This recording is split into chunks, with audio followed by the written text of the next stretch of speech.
আমি একটি কথা বলতে চাই, সেটা হচ্ছে যে উপদেষ্টারা যে এই যে এমপিতে দাঁড়াতে চাচ্ছে, এটা কোন রাইট থেকে, কোন আইন থেকে, জনগণের কোন সমর্থ থেকে তারা দাঁড়াতে চাচ্ছে বলতে পারেন? ফাঁকা আওয়াজ দেয়, ফাঁকা আওয়াজ, মানুষ আর ফাঁকা আওয়াজে বিশ্বাস করে না। এই দালালি, এই চিটারি, এই বাটপারি করে ক্ষমতায় বসেছে।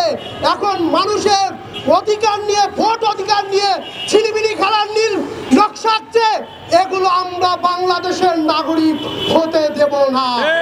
বাংলাদেশের নাগরিক, বাংলাদেশের জনগণ বাংলাদেশের প্রতিনিধি খুঁজে নেবে। আমরা জনগণের বিশ্বাসযোগ্য, জনগণের ভালোবাসা। আজকে আমি একটি কথা বলতে চাই, যেহেতু আমাকে বক্তব্যের আগেই সিগন্যাল দেওয়া হয়েছে, তাই দীর্ঘ বক্তব্য করবো না, শুধু একটি কথাই বলবো।